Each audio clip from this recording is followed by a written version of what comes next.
90.8 radio' জ্ঞানমালিনীৰ দৃষ্টি আৰু লক্ষ্য অনুষ্ঠানলৈ আপোনাক স্বাগতম জনালো।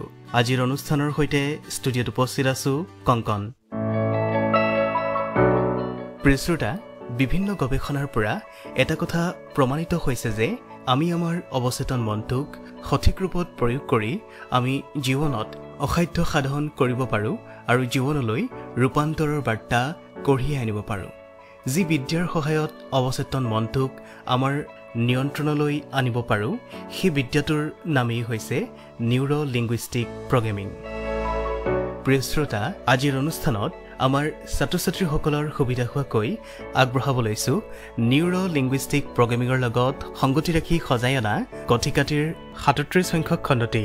এই সম্পৰ্কে আমাক কিছু কথা অৱগত কৰিব ডিব্ৰুগড় বিশ্ববিদ্যালয়ৰ ছফ্ট স্কিল ডেভেলপমেণ্ট চেলৰ সমন্বয়ক তথা শিক্ষক হেমচন্দ্ৰ দত্তই।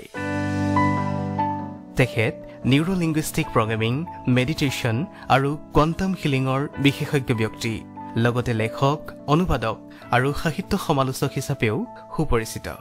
তেন্তে প্ৰিয় শ্ৰোতা, আহক আৰু পলম নকৰি নিউৰো লিংগুইষ্টিক প্ৰগ্ৰেমিঙৰ লগত সংগতি ৰাখি সজাই অনা এই কথিকাটিৰ 37 সংখ্যক খণ্ডটিৰ মাজলৈ যাওঁ। প্ৰিয় ছাত্ৰ ছাত্ৰীসকল, পুনৰ তোমালোকৰ মাজলৈ আহিছোঁ। আমি আচলতে একে সময়তে দুখন পৃথিৱীত বাস কৰি থাকোঁ। হয়, তোমালোকে ঠিকেই শুনিছা, আমি আচলতে একে সময়তে দুখন পৃথিৱীত বাস কৰি থাকোঁ। এই পৃথিৱী দুখনৰ মাজত এখন প্ৰাচীৰ আছে, এখন ৱাল আছে। সেই ৱালখন সেই প্ৰাচীৰখন আমি বহুতে ভাঙিব নোৱাৰোঁ। ফলত আমাৰ এই দুখন পৃথিৱী দুখন পৃথক পৃথিৱী হৈ থাকি যায় আৰু আমি এই দুয়োখন পৃথিৱীৰ মাজত লংগৰ পেলাব নাজানো। প্ৰিয় ছাত্ৰ ছাত্ৰীসকল, আহা এই দুখন পৃথিৱী কি প্ৰথমে আমি জানিবলৈ চেষ্টা কৰোঁ আৰু এই দুয়োখন পৃথিৱীৰ মাজত কেনেকৈ লংগৰ পেলাব পাৰি, লংগৰ পেলাই কেনেকৈ জীৱনটোক ধুনীয়া কৰিব পাৰি, আমি সেই বিষয়ে আজি আলোচনা কৰিম। দুখন পৃথিৱী, এখন হ'ল কনচিয়াছ মাইণ্ডৰ পৃথিৱী, আনখন হৈছে আনকনচিয়াছ বা ছাবকনচিয়াছ মাইণ্ডৰ পৃথিৱী। এই মুহূৰ্তত মই ৰেডিঅ' জ্ঞানমালিনীৰ ষ্টুডিঅ'ত বহি আছোঁ। মই কথাখিনি জুকিয়াই ক'বলৈ চেষ্টা কৰিছোঁ, ভাবি আছোঁ, কৈ গৈ আছোঁ আৰু তোমালোকে সিফালে শুনি আছা। এই যে মই কথাখিনি জুকিয়াই কৈ আছোঁ, ভাবি আছোঁ, কোনটো কথা কেনেকৈ ক'লে তোমালোকৰ বুজাত সহজ হ'ব, ভাবিও আছোঁ, কৈও আছোঁ, এইখিনি মই সচেতন মনেৰে কৰি আছোঁ, কনচিয়াছ মাইণ্ডেৰে মই কৰি আছোঁ। আৰু তোমালোকে যে শুনি আছা, সেই শুনা কামটো তোমালোকে কনচিয়াছ মাইণ্ডেৰে কৰি আছা। এই যে মই কথাখিনি পাতি আছোঁ তোমালোকৰ লগত, ঠিক সেইখিনি সময়ত মোৰ মনৰ ভিতৰত আৰু এখন পৃথিৱী চলি আছে। পৃথিৱীখন কেনেকুৱা? আজি মোৰ ক্লাছ আছে 1:30 পৰা চেণ্টাৰ ফৰ ষ্টাডিজ ইন জিঅ'গ্ৰাফিত, ভূগোল অধ্যয়ন কেন্দ্ৰত মোৰ ক্লাছ আছে। ঠিক ইয়াৰ পাছতে মোৰ ক্লাছটো হ'ব। এই কথাখিনি পাতি থাকোঁতে মোৰ মনৰ এচুৱা কিন্তু সেই ক্লাছটোলৈও গৈ আছে। আজি পুৱাৰ ভাগত মই সেই ক্লাছটোক লৈ কিছু প্ৰিপেৰেশ্যন কৰিছোঁ, প্ৰস্তুতি মই কৰিছোঁ, সেইখিনিও মনলৈ আহি আছে। মই ৰেডিঅ' জ্ঞানমালিনী ষ্টুডিঅ'ত বহি তোমালোকক এতিয়া এই কথাখিনি কৈ আছোঁ, সচেতনভাৱে কথাখিনি কৈ আছোঁ। এইটো কনচিয়াছ মাইণ্ডত চলি আছে কথাখিনি। সমান্তৰালভাৱে মোৰ মনৰ ভিতৰত আৰু এখন পৃথিৱী চলি আছে। সেইখন হ'ল কি? আজি মোৰ ক্লাছকেইটা আছে। মোৰ এই ক্লাছকেইটা আজি ধুনীয়াকৈ মই কৰিব পাৰিমনে? ছাত্ৰ থাকিবনে আজি মোৰ ক্লাছত? আকস্মিকভাৱে কিবা বন্ধ হ'ব নেকি আকৌ আজি? কেতিয়াবা তেনেকুৱা হয়, ক্লাছ বন্ধ হৈ পৰে, আজিও বন্ধ হ'ব নেকি? ঠিক তেনেকৈ তোমালোকে মোৰ এই কথাখিনি শুনি আছা। মোৰ কথাখিনি শুনি থকাৰ সময়তো তোমালোকৰ মনটো বেলেগত গৈ আছে, বেলেগত মনটো চলি আছে। তাৰমানে দুখন পৃথিৱীত আমি সমান্তৰালভাৱে বাস কৰি আছোঁ। ধৰা মই কথা পাতি আছোঁ, আকস্মিকভাৱে মই অমিতাভ বচ্চনৰ কথা ক'লোঁ। অমিতাভ বচ্চনৰ কথা কোৱাৰ লগে লগে তোমালোকৰ মনলৈ অমিতাভ বচ্চনৰ বিভিন্ন ছবি আহিবলৈ আৰম্ভ কৰিলে, পিকচাৰ আহিবলৈ আৰম্ভ কৰিলে। সেই পিকচাৰবোৰ ক'ত আছিল? ক'ত আছিল সেই পিকচাৰবিলাক? সেই পিকচাৰবোৰ তোমাৰ আনকনচিয়াছ মাইণ্ড বা ছাবকনচিয়াছ মাইণ্ডত সোমাই আছিল। তাৰমানে আমি দুখন পৃথিৱীত বাস কৰোঁ। এতিয়া কথাটো হ'ল কি, আমি দুখন পৃথিৱীত বাস কৰোঁ হয়, কিন্তু আমি দুয়োখন পৃথিৱীৰ মাজত দলং স্থাপন কৰিব নাজানো। লংগৰ পেলোৱাত আমি ব্যৰ্থ হওঁ। ফলত কি হয়, আমাৰ জীৱনটো সুখৰ নহয়, আনন্দৰ নহয়, ফূৰ্তিৰ নহয়। মই এটা উদাহৰণ দিওঁ। এজন ল'ৰাই চিগাৰেট খায়, তেওঁ চিগাৰেট এৰিবলৈ বিচাৰি আছে। চিগাৰেট তেওঁ এৰিবলৈ বিচাৰি আছে, চেষ্টা কৰিছে। চিগাৰেট খোৱাৰ যিটো অভ্যাস এৰিবলৈ তেওঁ চেষ্টা কৰিছে, সেইটো সচেতন মনত কৰি আছে। কিন্তু অচেতন মনটো বা অৱচেতন মনটো আকৌ কৈ আছে, নহয় তই চিগাৰেট খা, বৰ ভাল বস্তু, তই খা, তই কিয় এৰিব বিচাৰিছ, তই খা। চেতন মনটোৱে কৈ আছে মই চিগাৰেট এৰিম, মই এৰাটো উচিত। অৱচেতন মনটোৱে কৈ আছে তই চিগাৰেট খা, আনকনচিয়াছ মাইণ্ডটোৱে কৈছে তই চিগাৰেট খা। এখন যুদ্ধ, তয়াময়া যুদ্ধ, কনচিয়াছ মাইণ্ড, আনকনচিয়াছ অৰ ছাবকনচিয়াছ মাইণ্ডৰ মাজত এখন তয়াময়া যুদ্ধ। এতিয়া মোৰ এটা প্ৰশ্ন আছে তোমালোকলৈ, এই যুদ্ধখনত কোন জিকিব? ইউজৰ ব্ৰেইন, ইউজৰ মাইণ্ড? মোক কোৱাচোন এই যুদ্ধখনত কোন জিকিব? এই যুদ্ধখনত ডেফিনেটলি জিকিব আনকনচিয়াছ অথবা ছাবকনচিয়াছ মাইণ্ড। কেলৈ মই ইয়াৰ আগতে কৈছোঁ যে আমাৰ আনকনচিয়াছ আৰু ছাবকনচিয়াছ মাইণ্ডটো আমাৰ কনচিয়াছ মাইণ্ডতকৈ বহু গুণে শক্তিশালী। তোমালোকে কিতাপে পত্ৰটো পঢ়িছা, শ্ৰেণীকোঠাটো হয়তো শুনিছা কেতিয়াবা যে আমাৰ ছাবকনচিয়াছ মাইণ্ডটো আমাৰ কনচিয়াছ মাইণ্ডতকৈ বহু গুণে শক্তিশালী। কিন্তু আমি গৰিষ্ঠ সংখ্যক মানুহে আচলতে এই কিটিপটো নাজানো, কেনেকৈ এই ছাবকনচিয়াছ বা আনকনচিয়াছ মাইণ্ডৰ পাৱাৰটো কেনেকৈ ব্যৱহাৰ কৰিব পাৰি, আমাৰ নিয়ন্ত্ৰণলৈ আনিব পাৰি, এই কিটিপবিলাকৰ কথা আমি গৰিষ্ঠ সংখ্যক মানুহে নাজানো। এতিয়া এই ল'ৰাজনে তেওঁ যে চিগাৰেট খাই আছে, তেওঁ চিগাৰেট এৰিবৰ কাৰণে তেওঁ ইচ্ছা শক্তি প্ৰয়োগ কৰিব, খুব ইচ্ছা শক্তি তেওঁ প্ৰয়োগ কৰিব। আৰু আমাৰ যিসকল গুণী ব্যক্তি, সেই গুণী ব্যক্তিসকলে সদায় এটা কথা কয়, আমি প্ৰবল ইচ্ছা শক্তিৰ অধিকাৰী হ'ব লাগে, প্ৰবল ইচ্ছা শক্তি। এতিয়া প্ৰশ্নটো হয়, এই ল'ৰাজনে যেতিয়া প্ৰবল ইচ্ছা শক্তি এটা মনলৈ আনিব, মই চিগাৰেট এৰাটো উচিত, সঁচাকৈ ই কামত দিবনে?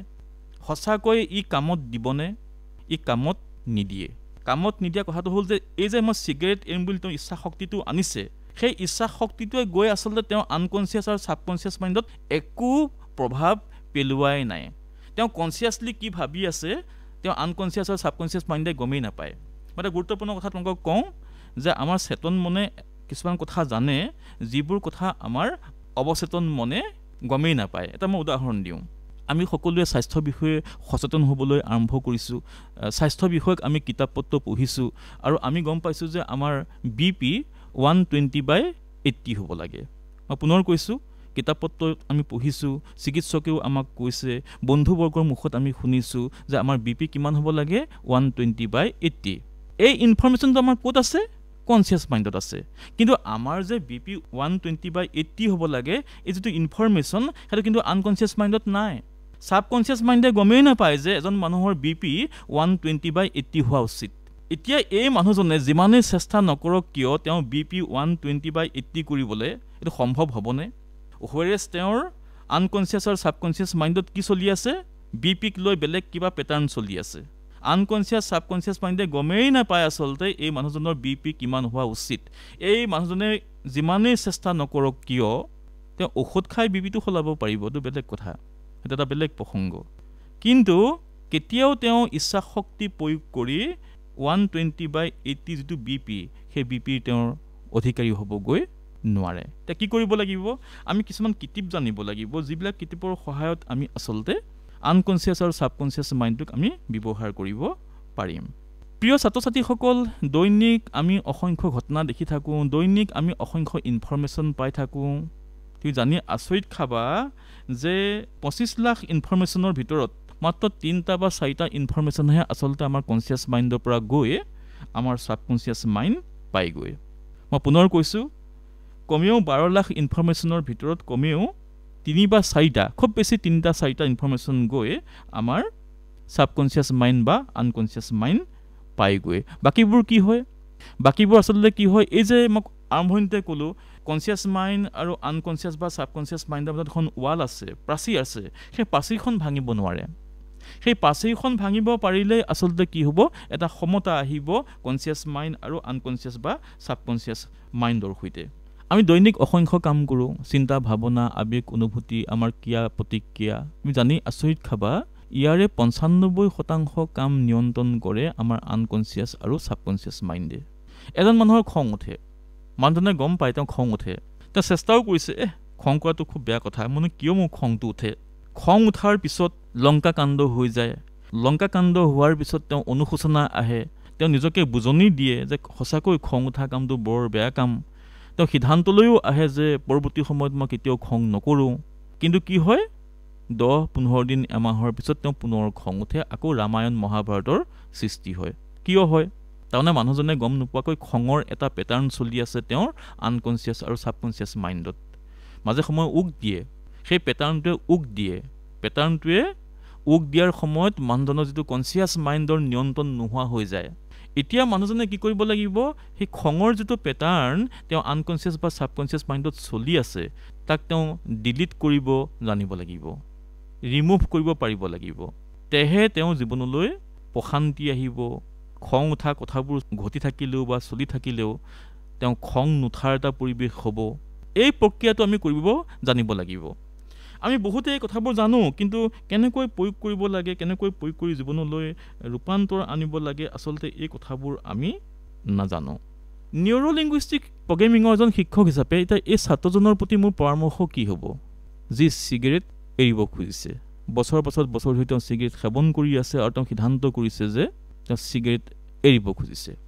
সাধাৰণতে এনেকুৱা পৰিৱেশত যি মানুহে চিগাৰেট এৰিব খোজে বা মদ এৰিব খোজে ভাং কানি এৰিব খোজে মই তেওঁলোকক প্ৰশ্ন কৰোঁ তুমি চিগাৰেটটো কিয় এৰিব খোজা ইমান এটা ভাল বস্তু তুমি অত বছৰ খাই আছা তুমি চিগাৰেটটো কিয় এৰিব খোজা নহয় ছাৰ এইটো মই এৰিব খোজোঁ ঠিক আছে নহয় আচ্ছা মোক এই কথাটো কোৱা চিগাৰেটটো এৰাৰ পিছত তোমাৰ কি বেনিফিট হ'ব তোমাৰ বেনিফিটটো কি হ'ব এই বেনিফিটটো যিটো উপকাৰ বা যিটো লাভ এই লাভৰ লগতে খেলখন জড়িত হৈ আছে ছাৰ মই মদ এৰিব খুজিছোঁ মোৰ প্ৰশ্নটো হৈছে মদ এৰিলে তোমাৰ কি বেনিফিট হ'ব ছাৰ মদ এৰিলে মানে ভাল হ'ব আৰু কি ভাল হ'ব মদ এৰাৰ পিছত তোমাৰ কি ভাল হ'ব তাৰ এখন সুস্পষ্ট ছবি তোমাৰ সন্মুখত থাকিব লাগিব আমাৰ গৰিষ্ঠ সংখ্যক মানুহৰ সেইটো নাই তেওঁ চিগাৰেট এৰিব খোজে কিন্তু চিগাৰেট এৰাৰ ফলত তেওঁৰ কি বেনিফিট হ'ব তাৰ এখন সুস্পষ্ট ছবি তেওঁৰ সন্মুখত নাই ফলত কনচিয়াছ মাইণ্ড আৰু আনকনচিয়াছ বা ছাবকনচিয়াছ মাইণ্ডৰ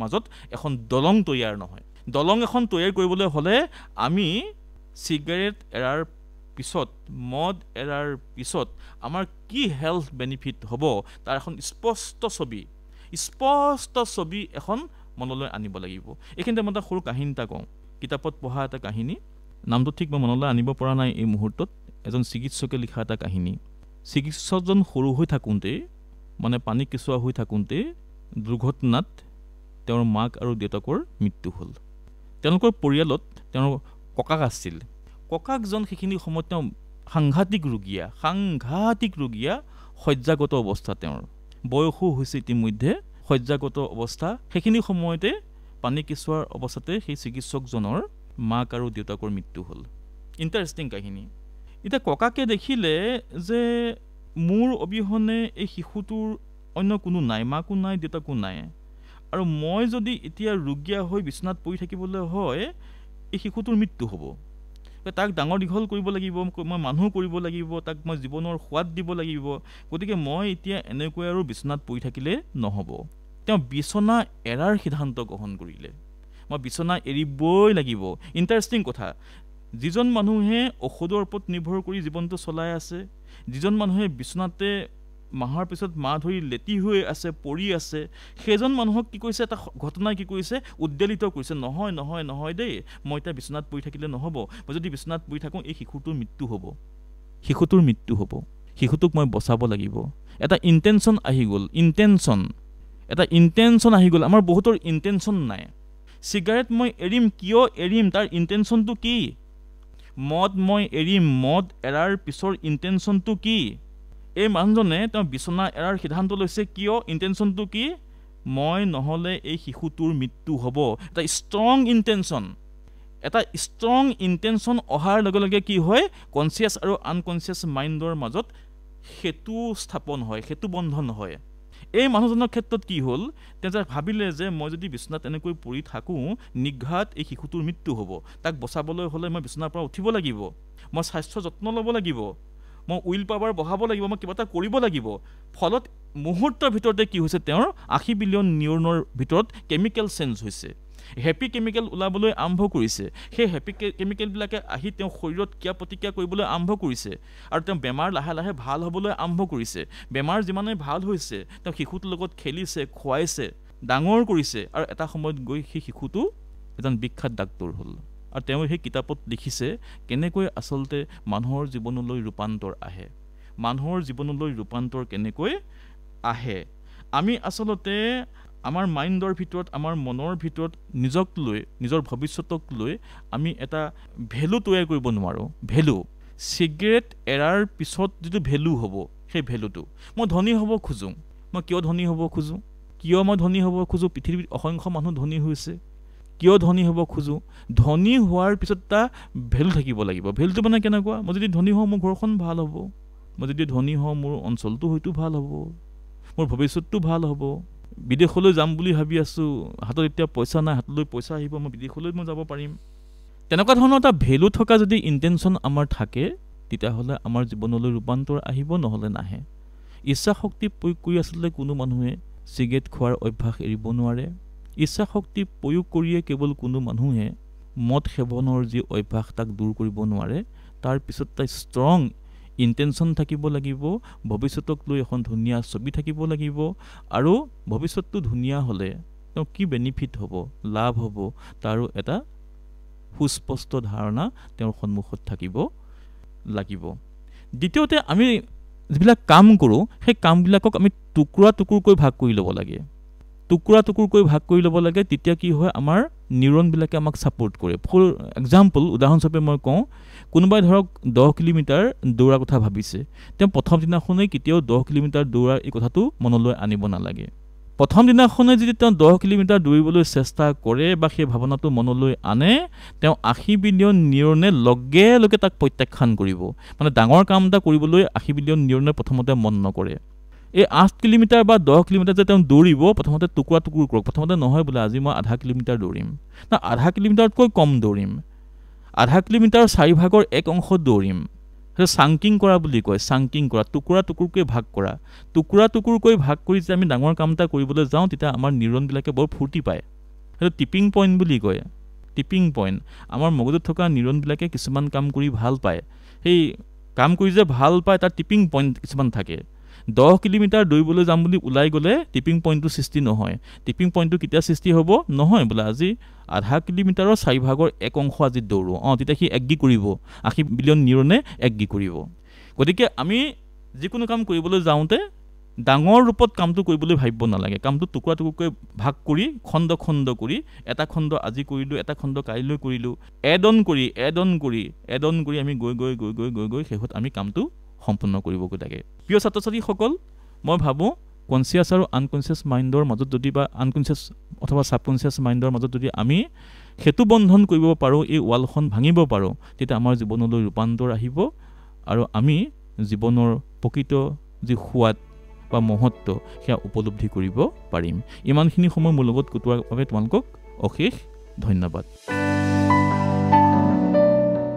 প্ৰিয় শ্ৰোতা আজিৰ দৃষ্টি আৰু লক্ষ্য অনুষ্ঠানত আপোনালোকে ইমান সময় শুনিলে নিউৰো লিংগুইষ্টিক প্ৰগ্ৰেমিঙৰ লগত সংগতি ৰাখি সজাই অনা কথিকাটিৰ 37 সংখ্যক খণ্ডটি আৰু এই সম্পৰ্কে আমাক কিছু কথা অৱগত কৰিলে ডিব্ৰুগড় বিশ্ববিদ্যালয়ৰ ছফ্ট স্কিল ডেভেলপমেণ্ট চেলৰ সমন্বয়ক তথা শিক্ষক হেমচন্দ্ৰ দত্তই তেখেত নিউৰো লিংগুইষ্টিক প্ৰগ্ৰেমিং মেডিটেশ্যন আৰু কোৱাণ্টাম হিলিঙৰ বিশেষজ্ঞ ব্যক্তি আশা কৰিছোঁ তেখেতৰ কথাখিনিয়ে ছাত্ৰ ছাত্ৰীসকলক নিশ্চয়কৈ সহায় কৰিব তেন্তে প্ৰিয় শ্ৰোতা অনাগত অনুষ্ঠানত এই কথিকাটিৰ 38 সংখ্যক খণ্ডটিৰ সৈতে আপোনালোকক পুনৰ লগ পাম আজিলৈ কংকনে দৃষ্টি আৰু লক্ষ্য অনুষ্ঠানৰ পৰা ইমানতে বিদায় লৈছোঁ নমস্কাৰ